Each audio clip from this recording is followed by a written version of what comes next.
안녕하세요 여러분, 언더더시의 DJ 윤승범입니다. 생각만 해도 시원해지는 바다, 여러분은 바다를 보며 어떤 생각을 하시나요? 저는 바다의 끝에 펼쳐진 광활한 수평선이 떠오르는데요.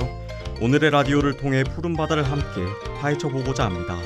끝없이 펼쳐지는 바다 한가운데서 바다의 이야기를 들어보는 언더더시, 지금 시작합니다.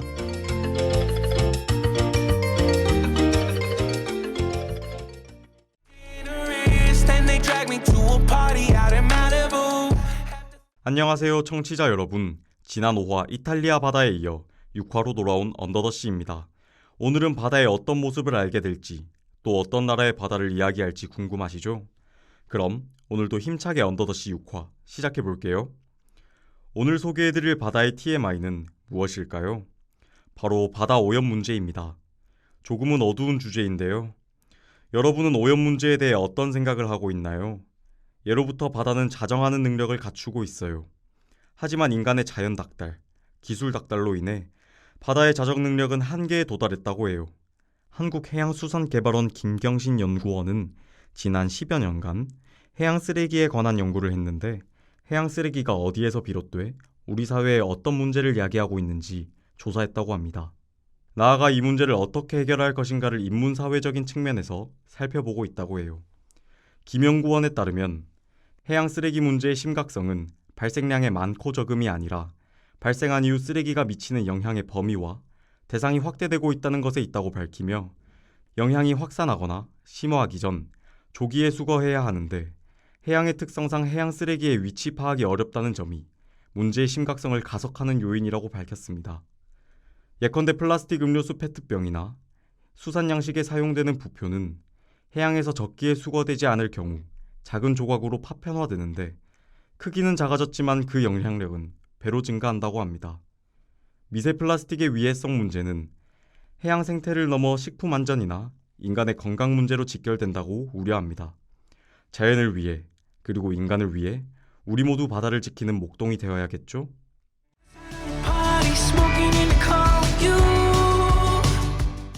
이어서 바다의 환경 문제에 관해 이야기해 보겠습니다. 앞서 바다의 미세 플라스틱 문제에 관해 이야기했는데요. 사실 미세 플라스틱 영향도 심각하지만 큰 쓰레기가 미치는 영향도 이에 못지않게 심각합니다. 유엔 환경계획의 자료에 따르면 연간 10만 마리 이상의 해양 포유류, 100만 마리 이상의 바다새가 폐기물 등 해양 쓰레기로 폐사하거나 생존에 악영향을 받고 있다고 합니다. 우리나라의 경우는 어떨까요? 우리나라의 경우에도 해양 쓰레기로 인한 여러 영향이 나타나고 있습니다. 2011년 폭우 때 낙동강을 통해 바다로 유입된 쓰레기가 거제 해변으로 밀려왔고, 그로 인한 관광산업의 피해가 290억에서 370억 원에 이른다는 연구 결과가 있습니다. 폐기물과 폐그물의 어류가 갇혀 폐사하게 되는 유령 어업의 경제적 피해는 연간 어획량의 10%인 3,787억 원에 이릅니다. 선박 운항 중의 부유물 감김으로 인한 연간 안전사고도 전체 사고의 약 11%인 350여 건에 이르고 있습니다. 전 세계 바다에 얼마만큼의 해양 쓰레기가 있는지 파악하는 작업은 쉽지 않은 작업이며, 최근 해양 플라스틱 유입량에 관한 연구 자료가 발표되기도 하지만 사실 최소값으로 추정한 자료이기에 실상은 더욱 심각하다고 합니다. 가장 많이 인용되고 있는 자료는 2015년에 발표된 잠백의 논문인데, 육상에서 관리되지 못해 해양으로 유입되는 플라스틱 쓰레기량을 480만에서 1270만 톤으로 추정했습니다. 공해상에 있는 태평양 거대 쓰레기 지대의 총량은 7만 9천 톤 정도로 추정됩니다. 태평양 거대 쓰레기 지대에 있는 쓰레기의 면적은 180만 킬로미터 제곱으로 남한 면적의 16배에 이릅니다. 우리나라의 해양 쓰레기 연간 발생량은 2018년 기준으로 14만 5천 톤으로 추정됩니다. 태평양 거대 쓰레기 지대에 있는 양과 비교해보면 우리나라의 발생량이 적은 편은 아닙니다. 저도 방학 때 친구들과 해상 낚시를 다녀왔는데 맑은 바다 위 펜션을 생각했지만 떠다니는 쓰레기를 보니 마음이 아프더라고요.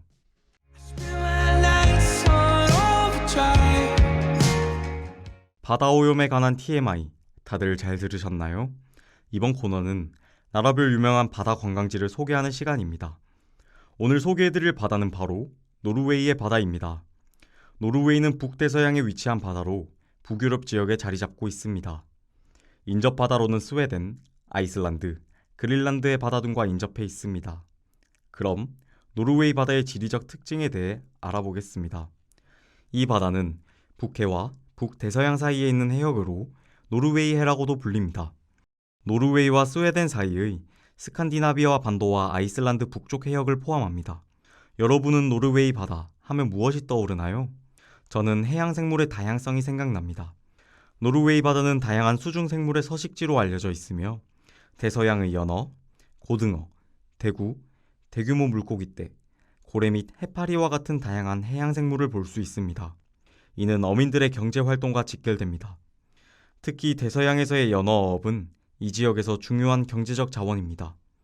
노르웨이 바다는 북극 해빙의 변화와 관련된 기후 영향을 경험하며 이러한 변화는 지역의 해양 환경 및 어업에 많은 영향을 미칩니다.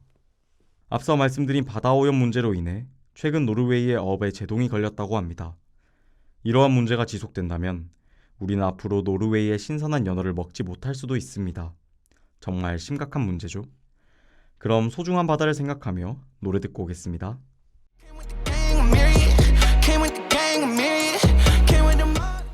앞서 설명해드렸듯 노르웨이의 바다의 생태계는 다른 바다에 비해 좋은 편이라고 해요.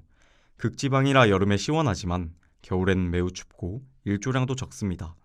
땅은 거칠고 얼음처럼 딱딱하죠.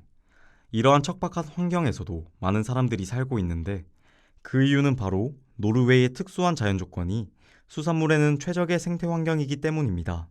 멕시코만에서 대서양을 횡단하는 난류인 멕시코 만류는 노르웨이 해안을 따라 북쪽으로 흘러 얼음장처럼 차가운 북극의 바다에 이릅니다. 그리고 바로 여기서 풍부한 해양 생태계를 위한 완벽한 환경이 만들어집니다. 수산물, 갑각류 등 상상 이상의 다양한 생물들이 서식하게 되는 것이죠. 이 중 일부는 토종이고 일부는 지구 저편에서 이주해 오기도 합니다.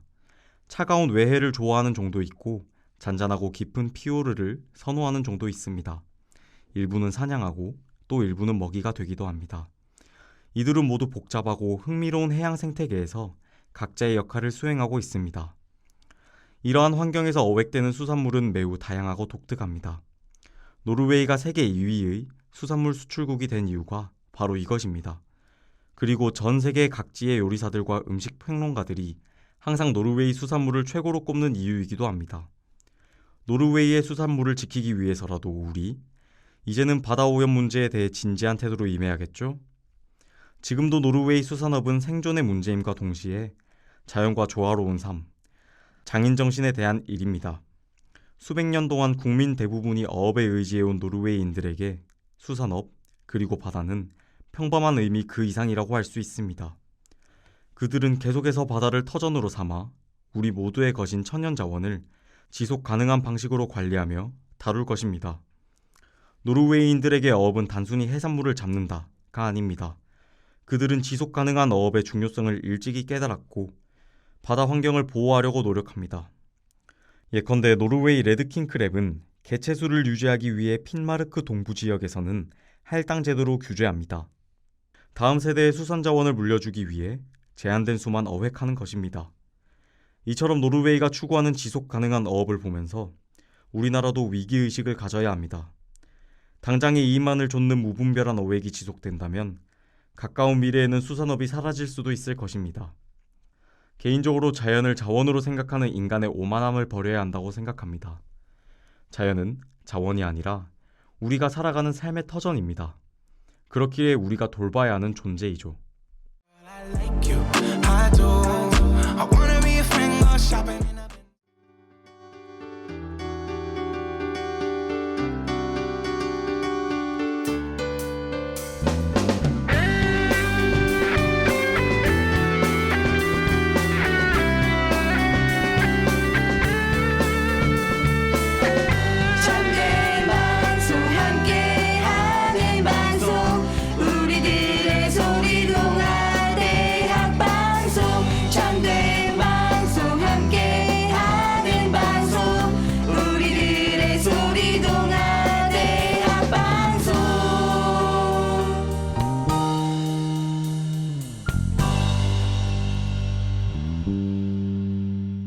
노래 듣고 왔습니다. 이번 코너는 바다의 매력을 받아 시간입니다. 오늘 소개해드릴 영화는 무엇일지 궁금하죠? 오늘 소개해드릴 영화는 바로 영화 라이프 오브 파이입니다. 이 영화는 2012년에 개봉한 영화인데요. 저는 영화관에서 봤는데 어린 나이였지만 정말 감동적이었어요. 인도에서 동물원을 운영하던 파이 가족은 정부의 지원이 끊기자 캐나다로 이민 갑니다. 가족과 동물들을 싣고 캐나다로 떠나는 대형 화물선은 폭풍우를 만나 침몰하고 파이만이 유일하게 구명보트에 올라 목숨을 건집니다. 하지만 그 구명보트에는 파이뿐만 아니라 얼룩말, 하이에나, 오랑우탄, 벵갈 호랑이 리처드 파커도 함께 탑니다. 시간이 갈수록 배고픔에 허덕이는 동물들은 서로를 공격하고 결국 파이와 리처드 파커만이 배에 남게 됩니다. 소년과 호랑이는 어울릴 수 없을 것 같지만 이들은 묘한 동지애를 형성하며 좁은 공간에서 공존하는 방법을 터득해 나갑니다. 어느샌가 서로를 의지한 채 외로움을 달래며 생존을 위해 투쟁합니다. 호랑이 파커는 배가 고프지만 파이를 먹지 않고 잘 버티는 모습을 보여줍니다. 결국 이들은 굶어 죽기 직전 한 식인섬에 도착해 자신이 먹을 식량과 호랑이의 먹이들을 배에 싣고 또다시 포류하다 드디어 멕시코 해변에 도착한 후 사람들에게 발견되어 살 수 있게 됩니다. 호랑이 리처드 파커는 사람들이 그를 찾기 전 유유히 뒤도 돌아보지 않고 떠나갑니다. 이 영화는 아름다운 영상미와 종교, 인간의 삶과 죽음, 이성과 본성에 관해 깊이 있게 풀어놓은 영화이며 인간이라는 존재가 얼마나 작은 존재인지 깨닫게 해줍니다. 짐승과도 같은 본성을 지닌 인간이 믿음을 통해 살아남았고 또 살아갈 힘을 얻게 되는 과정을 그린 영화입니다. 이 영화의 명대사로 어떤 이야기를 믿건 그건 당신의 자유다를 꼽고 싶은데 파이의 말처럼 우리는 자기 삶에 대한 태도에 따라 그것은 지옥이 될 수도 천국이 될 수도 있을 것입니다. 때문에 파이의 이야기 중 어떤 것이 진실이고 허구인지는 우리가 판단할 몫이라고 감독은 말하고 있습니다. 아름다운 영상미, 인간과 동물의 본성을 억누르는 우애, 우리가 살아나가야 할 방향을 모두 잡은 영화 라이프 오브 파이 강력하게 추천해드립니다.